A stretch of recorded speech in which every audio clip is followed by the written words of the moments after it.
jualan warung gini, kadang saya tuh masih ada rasa malu, Mas. Kenapa? Karena pasar saya orang tua. Keren itu kalau anak muda tuh punya coffee shop, bisnis digital marketing, kerja sama gadget-gadget. Terus kalau coffee shop kan pelanggannya anak muda, cakep-cakep, customernya ndak betah nunggu lama. Terus saya juga udah kena tekanan orderan yang banyak, saya ndak kuat, saya berantem, mau tak bandem ini, air mineral.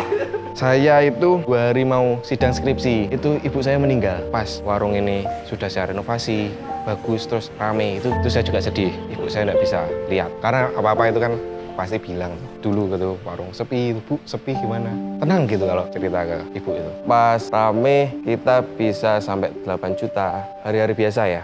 Kalau pas sepi,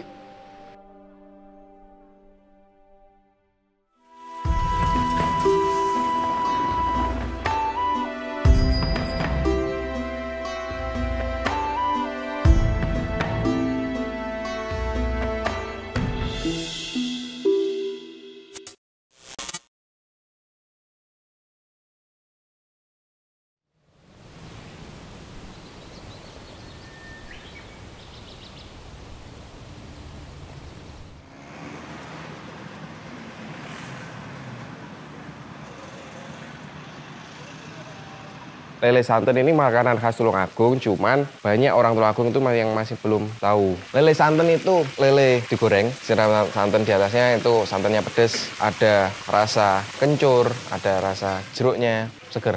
Kalau menurut jenengan lele santen itu enak dinikmati waktu kapan? Paling enak siang, Mas. Seger, ada pedesnya, gurih. Kalau buka puasa apapun enak. Apalagi lele santen. Apalagi lele santen. Kan kalau buka puasa sini udah dapat free takjil gitu. Terus nasi juga ambil sendiri, ada sayur loto, ada urap, itu ambil sendiri, itu sepuasnya. Nggak rugi. Rugi nanti ditanggung Gusti Allah. Alhamdulillah enggak pernah rugi. Juga udah terkenal kalau warung besar ini yang terkenal lele santannya. Cuma target saya itu belum terpenuhi, orang makan lele santan ini sebuah kebutuhan. Maksudnya masuk dalam mindset masyarakat. Makan apa ya? Makan lele santan gitu, itu kan masih jarang. Itu yang pengen saya gencarkan ke masyarakat Tulungagung.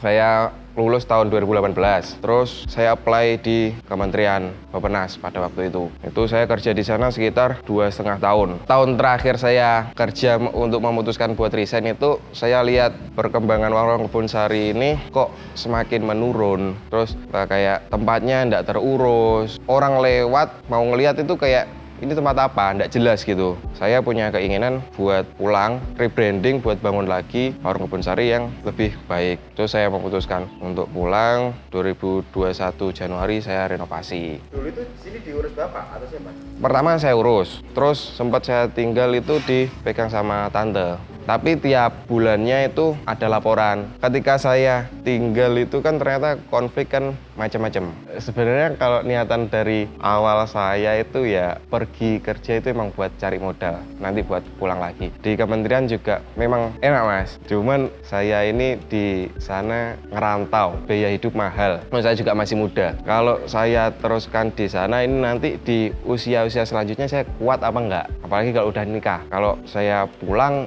nanti kalau udah umur misalkan umur 30 ke atas gitu kan, itu cari kerja juga sama susahnya, babat dari nol juga susah.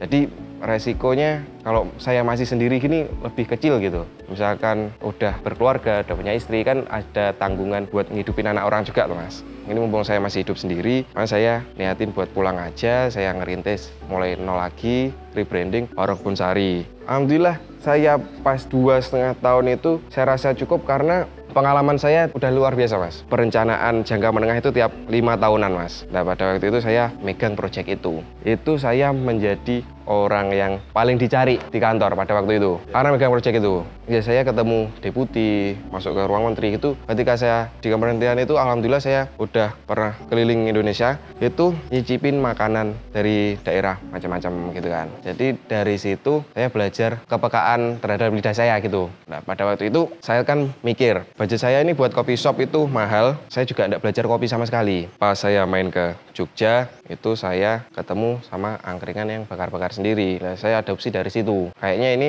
masuk ini kalau misalkan saya adopsi dari sini ke warung saya gitu. Karena di wilayah Tulungagung sendiri itu customer butuh yang unik, yang beda biar ngena.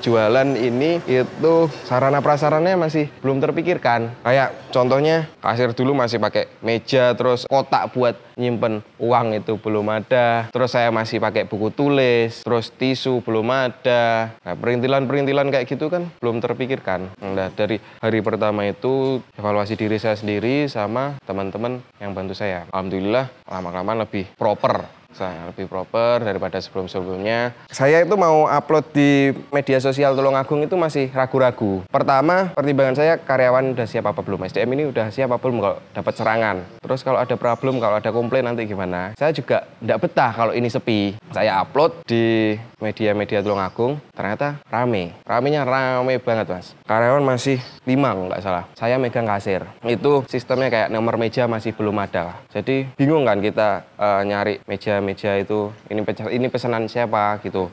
Dulu masih pakai atas nama, karena saya pengen kayak di coffee shop kan pakai dipanggil nama. Ternyata pas rame itu ada orang komplain. Saya itu sampai emosi berantem sama customer. Customernya ndak betah nunggu lama. Terus saya juga udah kena tekanan orderan yang banyak yang komplain juga. Saya ndak kuat, saya berantem. Mau tak bandem ini air mineral. itu udah tak badem loh. Tapi bukan ke muka.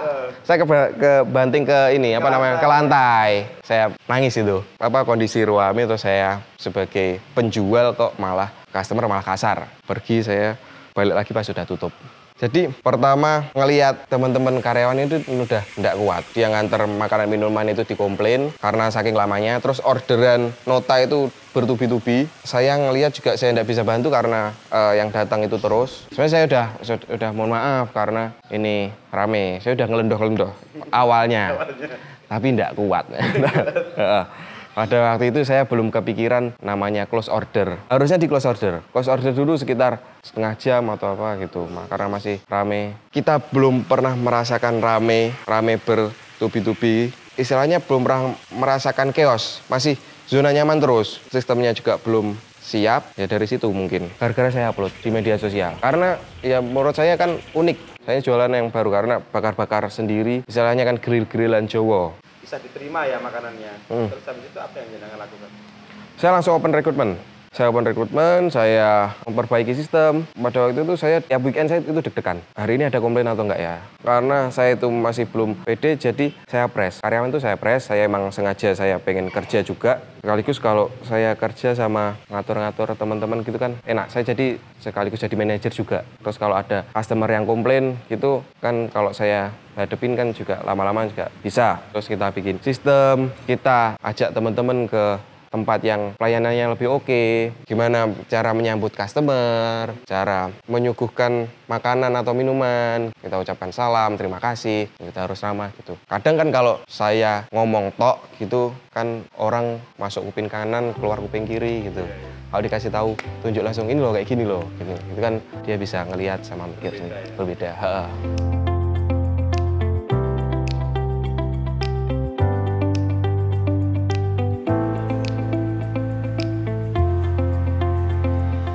Jualan warung gini kadang saya tuh masih ada rasa malu, Mas. Kenapa? Karena pasar saya orang tua. Keren itu kalau anak muda tuh punya coffee shop, bisnis digital marketing, kerja sama gadget-gadget. Terus kalau coffee shop kan pelanggannya anak muda, cakep-cakep. Kalau saya sebenarnya saya pengen jualan kayak gitu. Kalau saya menuruti ego saya ya. Cuman kembali lagi yang menghidupi saya kan dari warung kebun sari ini. Entah itu yang beli itu anak muda, bapak-bapak, ibu-ibu. Yang penting kan saya dapat duit dari mereka loh. Jualan yang penting intinya dapat duit, bisa bayarin karyawan, bisa buat belanja. Kalau jualan ini kita lebih pasrah ke Gusti Allah, kembali lagi ke Tuhan kita masing-masing. Itu yang saya peroleh. Ketika saya sholat, rajin, ngaji gitu. Pertama hati tenang, yang kedua alhamdulillah warung juga mengikuti. Karena ketika saya bad mood gitu, Mas ya, saya masuk ke warung terus ngelihat teman-teman karyawan gitu juga hawanya suram, nggak enak. Itu juga pengaruh gitu, Mas. Awal-awal saya down. Kok sepi ini gimana ya? Tapi lama-kelamaan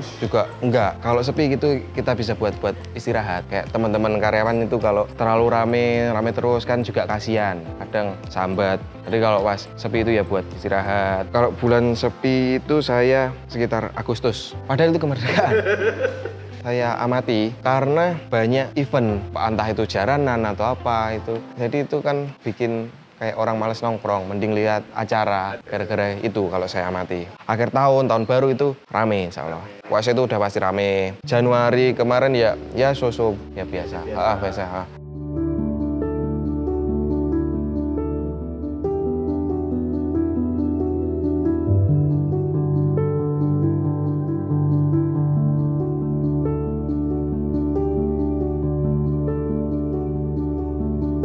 Saya menganut ini, sistem amati, tiru, modifikasi. Menurut pengalaman saya pernah ke sini gitu. Apalagi yang saya suka, itu saya tawarkan ke masyarakat. Biar orang-orang itu tahu, karena di sini belum ada yang konsep kayak gitu. Saya suguhkan kan berarti sesuatu yang baru di Tulungagung. Kita ada kuliner yang musiman, kayak pernah kue artis, ada lagi es kepal Milo, itu ada tipe yang kayak gitu. Terus ada tipe yang legendaris. Saya ini kan pengennya jadi yang kuliner yang legend, dengan mengangkat lele santan itu sendiri. Cuman kita itu butuh legend ini kan lama, butuh dengan kesabaran, usaha yang terus-menerus. Kalau misalkan bapak saya atau mbah-mbah saya itu udah jualan kuliner gitu, meneruskan lebih mudah, karena market juga udah ada. Ya, alhamdulillah sampai saat ini ya intinya masih bertahan, berarti saya masih untung. Alhamdulillah tahun ini juga ngebangun di dekat IAIN Tulungagung. Buka cabang, Warung Kebun Sari 2. Di belakangnya kampus IAIN di Desa Pelosok Kandang. Konsepnya kurang lebih kayak gini, cuman karena di sana daerah kampus, yang saya angkat menunya goreng-gorengan, penyetan. Omset ya namanya kita usaha, kita tidak menutup kemungkinan kadang rame, kadang sepi. Kalau harian, kalau pas rame kita bisa sampai 8 juta hari-hari biasa ya. Kalau pas sepi sekitar 500.000, 600. Pernah juga ya? Masih pernah mas. Kondisi emang kayak kemarin hujan gitu, setiap hari hujan. Rata-rata sekitar 4-5 juta mas. Puasa paling rame setelah renov kan baru 2 puasa ini ya. Yang tahun kemarin itu 2022 paling rame 15 satu hari. Seneng mas, cuman pertempurannya itu loh. Itu saya udah ada manajer mas. Untungnya manajernya itu sabar, walaupun di belakang emosi tapi ngadepin customer dia oke. Apalagi puasa itu jamnya kan sama. Maghrib semuanya pengen makan, bingung. Sampai ada orderan yang nggak keluar gitu juga ada. Mas ini orderannya ini belum keluar. Ayo udah yang ada apa? Dikeluarin aja yang ada, nggak usah bayar. Pengganti biar customer itu nggak kecewa. Intinya buat minta maaf. Jam buka mas, kalau hari biasa jam berapa, kalau pas puasa jam berapa? Hari biasa jam 8 pagi sampai jam 10 malam. Kalau malam minggu tutupnya jam 11 malam. Kalau puasa buka jam 3 sore sampai jam 10 malam. Puasa itu jam buka lebih dikit, tapi pekerjaannya lebih banyak. Jadi teman-teman ini masuknya tetap sama. Walaupun puasa itu satu shift, masuknya tetap jam 9, jam 10. Hitungannya jamnya malah lebih panjang pas puasa. Karena persiapannya kayak kita nyuci ayam, nyuci lele, bakar ayamnya lodo kita kan dibakar mas. Ya persiapan-persiapan itulah.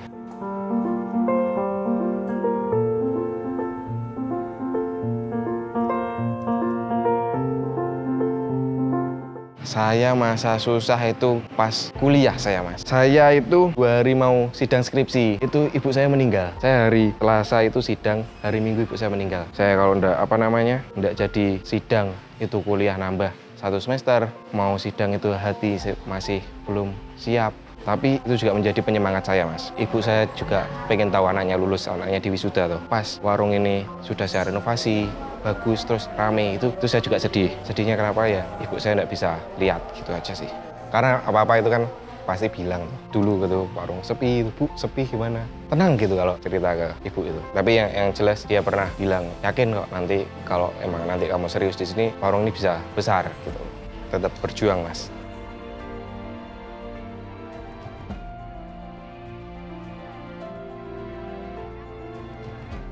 Ini buat teman-teman yang lagi merintis usaha atau yang sedang jualan, ya kita berjuang bersama-sama lah. Kita tetap optimis, kita bersabar, pasrah sama Tuhan. Intinya perjuangan kita ini tidak akan mengkhianati hasil. Timing setiap orang itu kan berbeda. Jadi kita jangan iri, tengok kanan kiri. kita fokus sama diri kita masing-masing. Ya, supaya titik sukses itu semakin cepat kita peroleh. Saya Adi Mas Hasnan, pemilik dari Warung Kebun Sari, Kabupaten Tulungagung. Terima kasih.